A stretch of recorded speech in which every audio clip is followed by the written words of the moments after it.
हम इसलिए जुड़े हैं कि आपको ये बता सकें कि जो मुख्तार अंसारी है उसकी मौत हो चुकी है, दिल का दौरा पड़ा है और लगभग 9 डॉक्टरों की टीम ने बुलेटिन जारी करते हुए जाँच करते हुए ये बताया है कि मुख्तार अंसारी को हार्ट अटैक आया था जिसके बाद उनकी मौत हो जाती है। ठीक 48 घंटे पहले एक दावा किया जाता है कि कैदी मुख्तार अंसारी के वार्ड में जाता है और देखता है कि मुख्तार अंसारी तो भैया बेहोश पड़े हुए हैं। मुख्तार अंसारी की परिवार तक ये खबर जाती है, पता लगता है कि परिवार ये दावा करता है कि उन्हें स्लो पॉइजन दिया गया है या कहें धीमा जहर दिया गया है और इन्हें मारने की साजिश चल रही है। तमाम दावे हैं मुख्तार अंसारी के परिवार के बारे में भी बात करेंगे कि कैसे मुख्तार अंसारी ने क्राइम की दुनिया में पैर पसारा और जब अतीक अहमद की हत्या हुई थी तब से लेकर मुख्तार अंसारी के दिल में डर बैठा था, खौफ बैठा था कि कहीं भी यूपी सरकार या कहीं यूपी पुलिस उसे मौत के घाट उतार सकती है। मुख्तार अंसारी की एक बात बता दें, जब वो जेल में था तब कहते हैं कि उसे तालाब खुदवाकर ताजी मछली खाने का शौक था। जब उसे पंजाब जेल से वापस यूपी के बांदा जेल लेके आया गया तो मुख्तार अंसारी के लड़के जेल के बाहर तमाम जितने भी किराए पे जो मकान थे उन्होंने वो ले लिए और वहां से मुख्तार अंसारी को जो आम खाने का शौकीन था उसे ताजे ताजे आम ला के देते। तो मुख्तार अंसारी मछली खाने का शौकीन था, आम खाने के लिए उसके लड़के तत्पर रहते थे। और बात ये भी कहते हैं कि मुख्तार अंसारी जेल के गेट पर टांग चढ़ा के बैठता और सारे कैदियों से कहता कि भैया बताओ कि आपकी समस्या क्या है, मैं सुलझाऊंगा। अब मुख्तार अंसारी 3 जून 1963 को जो जन्मा, जिसकी उम्र अब 61 साल में उसकी जब मौत हो जाती है, इस 61 सालों के अंदर 3 दशक से भी ज्यादा उसकी क्राइम कुंडली है। कैसे उसने क्राइम की दुनिया में पैर पसारा और यूपी में उसके पास कितने पैसे थे, क्या था उसका बिजनेस मॉडल और कैसे एक बाहुबली की मौत ने तमाम जितने भी यूपी में गैंगस्टर गुंडे थे दिल में उनके खौफ पैदा कर दिया है। देखिए, मुख्तार अंसारी की मौत हो चुकी है, अपने आप में बहुत बड़ी खबर है। एक बाहुबली, एक डॉन, एक गैंगस्टर जिसका कभी यूपी में दबदबा था, यूपी में उसकी दबंगई कहने को जो बड़े बड़े लोग थे, जो करोड़पति लोग थे, जो बिजनेसमैन थे, वो सब उससे डरते थे। लेकिन मुख्तार अंसारी की मौत हो जाने के बाद जो उनके परिवार वाले हैं वो लगातार यही बात बोल रहे हैं कि मुख्तार अंसारी को जहर दिया गया है, मुख्तार अंसारी को दिल का दौरा नहीं पड़ा है। लगातार उन्हें मारे जाने के कयास लगाए जा रहे थे। उनके परिवार वाले लगातार ये अब भी बोल रहे हैं कि उनके खिलाफ किसी ने साजिश रची है। दरअसल आज से 2 दिन पहले मुख्तार अंसारी जेल की बैरक में बेहोश पाया गया था, जिसके बाद जब उसे अस्पताल ले जाया जाता है, वहां पर डॉक्टर चेकअप करते हैं तो जो परिवार वाले हैं वो सामने आकर कहते हैं कि किसी ने उन्हें जहर दिया है। पर डॉक्टर्स बोलते हैं कि वो काफी बीमार हैं, उनकी तबीयत खराब है, धीरे धीरे वो रिकवर करते हैं और फिर उन्हें फिर से जेल में शिफ्ट कर दिया जाता है। अब जेल में शिफ्ट कर दिए जाने के बाद आज फिर से अचानक उनकी तबीयत बिगड़ी। 8:25 पर उन्हें अस्पताल लाया गया। अस्पताल आने के बाद लगातार इलाज चलता है और उसके बाद दिल का दौरा पड़ने से उनकी मौत हो जाती है। पर ऐसे में परिवार वाले अब भी यही कह रहे हैं कि मुख्तार अंसारी को लगातार स्लो पॉइजन दिया जा रहा था और इसी से उनकी मौत हुई। लेकिन अगर मैं आपको बताऊं तो जब पंजाब की रोपड़ जेल से मुख्तार अंसारी को बांदा जेल में लाया गया था तब उनको हाई सिक्योरिटी बैरक में रखा गया था। और उस वक्त की अगर आप तस्वीरें भी देखेंगे, जब उन्हें रोपड़ जेल से लाया जा रहा था तो पूरी सिक्योरिटी के बीच लाया गया था। इसके बाद ही जब उन्हें वैन से निकाला जाता है, जो पुलिस वैन होती है, उसके बाद उन्हें व्हील चेयर पर बिठाया जाता है। मुख्तार अंसारी की उस वक्त भी जो हालत थी वो ठीक नहीं थी, वो चल नहीं पा रहे थे, उनके बाल सफेद हो गए थे, उनकी दाढ़ी पक गई थी। व्हील चेयर के बदौलत वो इधर से एक जगह से दूसरी जगह जाते थे और उसी व्हील चेयर के जरिए, उसी की मदद से जो पुलिस वाले थे, जो उस वक्त वहां सिपाही मौजूद थे, वो उन्हें जेल के अंदर ले गए थे। और तो और लगातार जब वो बांदा जेल में सजा काट रहे थे तब भी 24 घंटे सिपाही हैं उनकी बैरक की निगरानी किया करते थे, उन पर नजर रखते थे कि कहीं कोई ऐसी साजिश तो उनके खिलाफ नहीं रची जा रही या आने वाले वक्त में कोई ऐसी अनहोनी ना घट जाए। इसके अलावा अगर मुख्तार अंसारी की शख्सियत की बात करें या उनके परिवार की बात करें कि कैसी उनकी शख्सियत रही है, कैसे उनका रुतबा रहा है और कैसे जो मुख्तार अंसारी है उनके परिवार वाले रहे हैं, किस तरीके से उन्होंने कैसे जो उनका परिवार है वो लोगों के लिए रॉबिन हुड बन गया। मुख्तार अंसारी की इतनी ज्यादा तारीफें होने लगी, साथ ही साथ जो लोग हैं मऊ के लोग, जहाँ से वो लगातार विधायक रहे, वो लोग अक्सर मुख्तार अंसारी की इतनी तारीफ क्यों करने लगे। तो अगर मैं इनके परिवार पर कुछ नजर डालूं तो देखिए, जो मुख्तार अंसारी है उनके दादा की अगर बात करें अहमद अंसारी, तो वो स्वतंत्रता सेनानी रह चुके हैं। उन्होंने स्वतंत्रता में बहुत ही ज्यादा योगदान दिया है, भारत को आजाद कराने में उनका काफी अहम रोल रहा है। इसके बाद अगर बात करें मुख्तार अंसारी के नाना यानी कि ब्रिगेडियर उस्मान की, तो 1947 की लड़ाई में वो शहीद हुए थे और उन्हें माफ करिएगा महावीर चक्र से नवाजा गया था। मुख्तार अंसारी के पिता की बात करें सुभान उल्लाह, तो वो हमेशा से अपनी साफ सुथरी राजनीति के लिए जाने जाते हैं। देखिए, जहां एक तरफ मुख्तार अंसारी है, जब वो पॉलिटिक्स में आते हैं, जब वो राजनीति में आते हैं, तो उनका बड़ा ही अड़ियल रवैया रहता है, बड़ा ही जिद्दी रवैया रहता है, वो बाहुबली माफिया डॉन कहलाते हैं। लेकिन वहीं जो उनके पिता थे, वो राजनीति में लंबे वक्त तक रहते हैं, उन्होंने कांग्रेस का भी हाथ थामा था और तब भी वो अपनी साफ सुथरी राजनीति के लिए जाने गए। लोग उनकी बहुत इज्जत करते थे और हमेशा बोलते थे कि उनकी जो राजनीति है वो पाक साफ है। इसके बाद अगर बात करें जो एक्स उप प्रेसिडेंट रह चुके हैं हामिद अंसारी, अगर उनकी बात करें तो वो मुख्तार अंसारी के चाचा हैं। साथ ही साथ मुख्तार अंसारी की नई पीढ़ी यानी अगर उनके बेटे अब्बास अंसारी की बात करें, तो जो अब्बास अंसारी है वो शॉर्ट गन शूटिंग जो एक खेल होता है उसमें चैंपियन रह चुका है, उसका इंटरनेशनल प्लेयर है। और जब चैंपियनशिप हुई थी तो दुनिया के टॉप 10 प्लेयर्स में उसका नाम आया था, उसने कई खिताब भी अपने नाम किए हैं। लेकिन उसके बावजूद, इतने खिताब जीतने के बाद भी, वो अपने पिता के नक्शे कदम पर चल के मनी लॉन्ड्रिंग के केस में फंसा और उसके बाद जेल में गया। और अब जेल में जाने के बाद इनके रुतबे का आप इस तरीके से अंदाजा लगाइए कि जब मुख्तार अंसारी का बेटा जेल में बंद था, तो उस वक्त अब्बास अंसारी यानी मुख्तार अंसारी के बेटे जो है अब्बास अंसारी, उनकी जो पत्नी थी निखत अब्बास अंसारी, वो उन्होंने जेल को बकायदा उसके लिए घर बना दिया था। जेल में जो सिपाही हैं, जो जेलर हैं, उनके सामने किसी की नहीं चलती थी। निखत अंसारी अगर जेल में पहुंच जाती थी, उन्हें जो भी अपने हस्बैंड यानी अब्बास अंसारी को देना होता था, अगर उन्हें कुछ ऐसी लग्जरियस लाइफ के लिए जो भी सुविधाएं मिलती हैं, जो भी सुविधाएं दी जाती हैं, वो सब वो जेल में जाकर मुहैया कराती थी। अच्छा खाना हो, अच्छे कपड़े हो, टीवी हो, कोई ऐसी चीज़ टीवी पर देखनी हो, हर एक चीज़ वहाँ पर जो निखत अंसारी हैं वो वहाँ पर प्रोवाइड कराती थी। लेकिन जब वहाँ पर नई जेलर आती है, नई मैडम आती है, तो ये सब सारी चीज़ें देखती हैं और इसके बाद वो निखत अंसारी पर भी केस चलाती हैं, ये सारी चीज़ों का भंडाफोड़ करती हैं, किस तरीके से सिपाही की नाक के नीचे, जेलर की नाक के नीचे इस तरीके से जेल में एक तरीके से इलीगल काम किया जा रहा था और ऐशो आराम मुहैया कराए जा रहे थे जेल के अंदर। देखिए, मुख्तार अंसारी की बात इसलिए अहम हो जाती है कि 1988 में पहली बार मुख्तार अंसारी पर हत्या का मुकदमा चलता है। लेकिन आप समझना चाह रहे होंगे कि मुख्तार अंसारी असल में उसका बिजनेस मॉडल क्या है, कैसे एक बाहुबली पैसे कमाते हैं, गैंगस्टर पैसे कैसे कमाते हैं। तो देखिए, जो मुख्तार अंसारी है वो 1980 की दशक की बात है। तब यूपी में कई तरह के ठेके खोले जा रहे थे, रेलवे का टेंडर निकलता था। इन तमाम टेंडर, इन तमाम ठेकों पर सीधे तौर पर मुख्तार अंसारी का दखल होता था और ये चाहता था कि कोई भी सरकारी ठेका आए, क्योंकि सरकारी ठेके में बहुत ज्यादा पैसे होते हैं। इसलिए मुख्तार अंसारी किसी भी सरकारी ठेके को लेने के लिए किसी भी हद तक जा सकता था।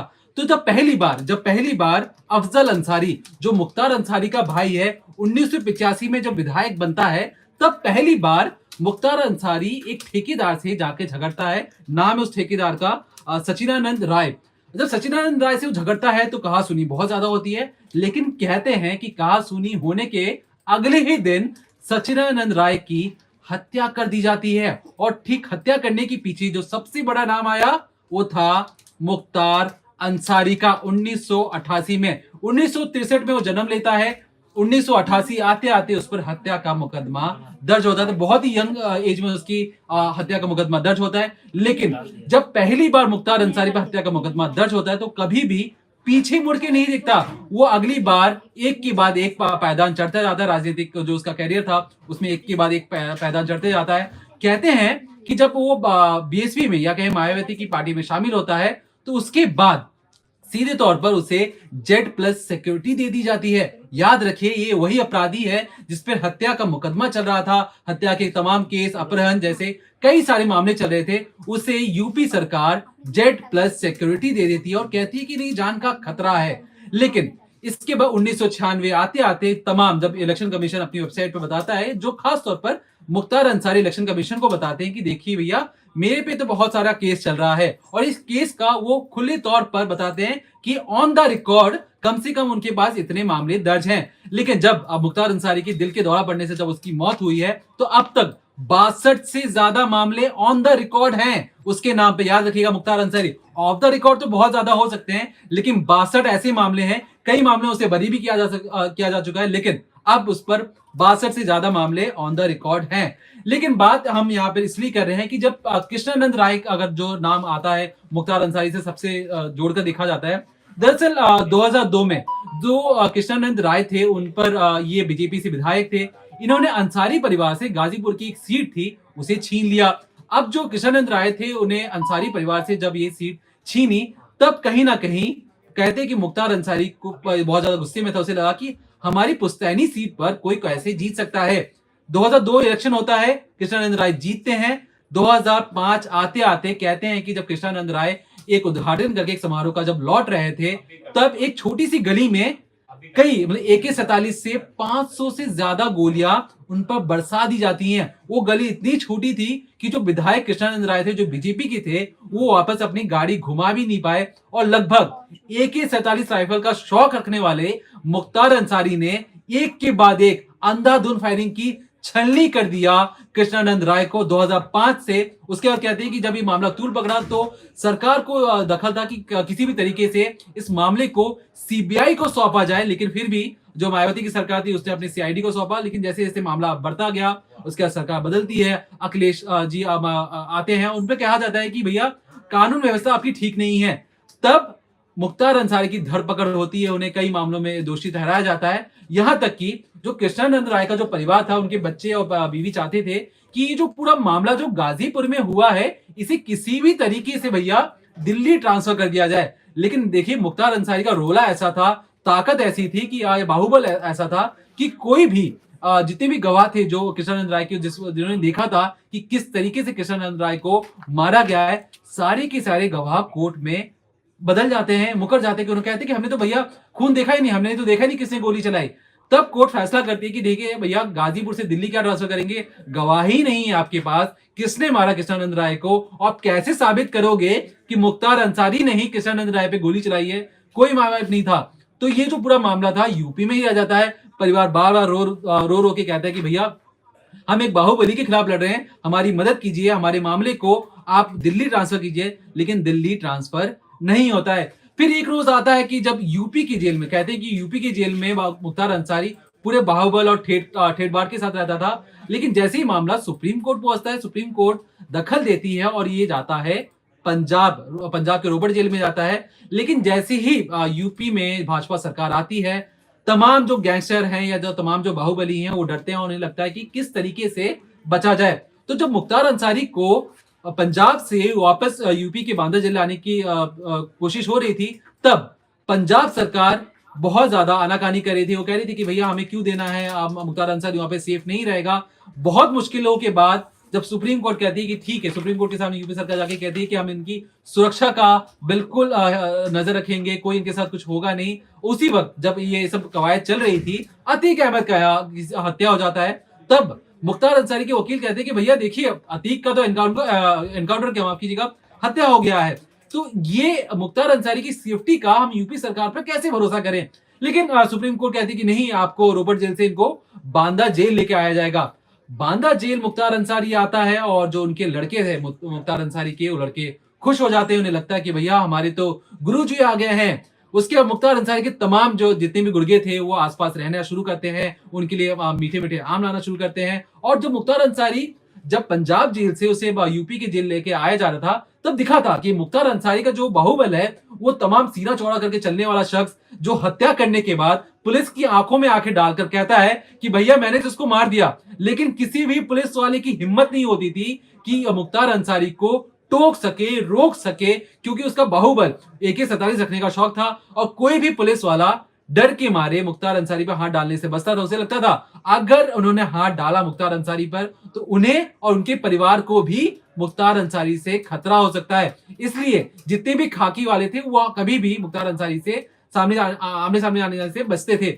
लेकिन ये बात इसलिए अहम हो जाती है कि जब मुख्तार अंसारी का 3 दशक से भी ज्यादा का क्राइम रिकॉर्ड रहा है। 1988 में 1988 में पहली बार जब उस पर आरोप लगता है कि उसने हत्या किया है, लेकिन याद रखिए ये 1985 से शुरू कर चुका था। लेकिन 1988 में पहली बार इस पर मामला दर्ज होता है और 2007 आते आते तक 3 दशक के अंदर इस पे तमाम तरीके के कई तरह के अपहरण के मामले, फिरौती के मामले, ये सरकारी ठेका, देखिए सरकारी ठेका इसलिए अहम हो जाता है क्योंकि यूपी में जो बाहुबल है, आप अपना बाहुबल कैसे साबित करोगे? आपके लड़के हैं, आपको अपने लड़कों को पैसे देने हैं, आपके पास जो प्रॉपर्टी कैसे बनाओगे? तो जो सरकारी ठेका होता था, जो टेंडर निकलता था, वो टेंडर भारी भरकम होता था। करोड़ों रुपए का टेंडर निकलता था, काम करवाते थे 10 लाख रुपए का, टेंडर लेते थे 8 से 10 करोड़ का। तो ये जो मुनाफा होता था, इस मुनाफे के लिए बाहुबल या जो बाहुबली बनते थे, तमाम चाहते थे कि किसी भी तरीके से ये टेंडर हासिल कर लिया जाए और इसमें मुख्तार अंसारी एक बहुत बड़ा नाम होता था। लेकिन बात करेंगे जिस तरीके से जो 3 शहरों के मैं नाम ले लूं, मऊ, बांदा और गाजीपुर। देखिए गाजीपुर में एक जो जन्म होता है मुख्तार अंसारी का, इसलिए ये बहुत ज्यादा अहम हो जाता है। मऊ से वो विधानसभा सीट से विधायक रह चुके हैं और इसीलिए, और जो भी बांदा जेल है यहाँ पे ये बंद है। तो 3 शहर मुख्तार अंसारी की जीवन में बहुत मायने रखते हैं। मऊ जहां से वो विधायक थे, माफ कीजिएगा, बांदा जेल जहां पे उस वक्त वो बंद है, और गाजीपुर जहां पर उसने जन्म लिया। अब ये जो मऊ में जो विधायक था, जब हमने पड़ताल की कि भैया मुख्तार अंसारी को आप कितना जानते हैं, तो मऊ को कहते थे कि भैया आप उन्हें गैंगस्टर कह लीजिए, आप उन्हें बाहुबली कह लीजिए, लेकिन हमारे लिए तो रॉबिन हुड है।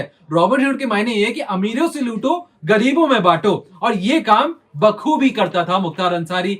सरकारी ठेका कह लीजिए, शराब का ठेका ले लीजिए, खनन ले लीजिए, रेलवे का टेंडर ले लीजिए, ये काम अलग तरीके से करता था। लेकिन कहते मऊ के लोग ये कहते हैं कि हम मुख्तार अंसारी से बहुत ज्यादा प्यार करते हैं क्योंकि उन्होंने हमारे इलाके में सड़कें बनवाई, पुल बनवाया, अस्पताल बनवाए, स्कूल बनवाया। जब भी किसी को जरूरत पड़ी तो मुख्तार अंसारी हमेशा आकर खड़े रहते थे, हमारे लिए खड़े रहते थे। हम उन्हें कैसे धुतकार दें? आपके लिए वो गैंगस्टर हो सकते हैं, आपके लिए गुंडे हो सकते हैं, लेकिन हमारे लिए वो एक रॉबिन हुड है, हमारे लिए मसीहा है। ये ऐसी थी मुख्तार अंसारी की जिंदगी। मुख्तार अंसारी पर जब हम, ये बहुत पहले की बात है, जब इस पर पहले भी हमने कई खबरें की हैं, तो हमें ये पता लगा कि मुख्तार अंसारी जब ये माफ कीजिएगा पंजाब जेल जाने से पहले जब ये यूपी की जेलों में रहता था, तो इसे अक्सर वहां की बगीचे के आम खाने का शौक था, ताजी मछली खाने का शौक था। इसका जो जेल का जो वार्ड रहता था, इसमें इसे अकेले रहने का शौक था और हमेशा उस जेल के अंदर पंखा, टीवी सब कुछ हुआ करता था। लेकिन जैसे ही मामला बात पता लगती है तो लोग कहते हैं कि ठीक है भैया, इन्हें यूपी की जेल से निकालकर पंजाब की जेल ले जाया जाए, क्योंकि यूपी की जेल के अंदर तो मुख्तार अंसारी का सीधे तौर पर दखल है, लेकिन इस राज्य को छोड़कर दूसरे राज्य में शायद ही मुख्तार अंसारी का दखल हो। लेकिन दावा ये भी किया गया था, मुख्तार अंसारी को डर था कि उसकी हत्या हो सकती है। 2014 में 6 करोड़ रुपए लेकर गैंगस्टर लंबू शर्मा जो उसकी हत्या करने की सुपारी लेता है और कहता है कि मैं मुख्तार अंसारी को मौत के घाट उतार दूंगा, मुझे पैसों से प्रेम है। लेकिन जो गैंगस्टर लंबू शर्मा था वो महज कठपुतली था। इसके पीछे जो असली और जो माइंड था वो था ब्रजेश सिंह का, जो चाहता था कि मुख्तार अंसारी को मौत की घाट उतार दे। अब ब्रजेश सिंह कौन? अब ये आप जानना ये चाहेंगे कि जिस तरीके से मैंने बताया कि 1980 के दशक में मुख्तार अंसारी का दबदबा था, लेकिन साथ ही साथ टेंडर लेने की जो कवायद होती थी या कहीं सरकारी ठेका लेने की जो कवायद रहती थी, उसमें ब्रजेश सिंह भी एक बहुत अहम और बहुत बड़ा नाम था। और मुख्तार अंसारी अपना राइवल, अपना सबसे बड़ा दुश्मन ब्रजेश सिंह को ही मानता था। अक्सर ब्रजेश सिंह और मुख्तार अंसारी के बीच में भयंकर लड़ाई हुआ करती थी, भयंकर गैंग वॉर होता था, कई लड़के एक दूसरे की तरफ से मारे जाते थे। लेकिन जो इनकी दुश्मनी की जो आलम यह था कि वो किसी भी हाल में एक दूसरे को मारना चाहते थे। जब पहली बार जो मुख्तार अंसारी जेल गया तो कहते हैं कि ब्रजेश सिंह को लगा कि उसका दुश्मन तो जेल जाकर आराम की जिंदगी जी रहा है और उसे जेल में वो आराम की जिंदगी नहीं देना चाहता था, इसलिए तमाम कोशिश करता था कि किसी भी तरीके से मुख्तार अंसारी को जेल के अंदर मरवा दे। और जेल के अंदर मरवाने के बाद ब्रजेश सिंह अपने आप को पूरे यूपी का सबसे बड़ा बाहुबली या कहीं सबसे बड़ा गैंगस्टर साबित करना चाहता था। और इसलिए कहते हैं कि 2014 में कई दफा मुख्तार अंसारी को पहले मारने की कोशिश की गई है, लेकिन जब पहली बार एक गैंगस्टर खुद कहता है कि मैंने सुपारी ली है 6 करोड़ रुपए की मुख्तार अंसारी को मारने की।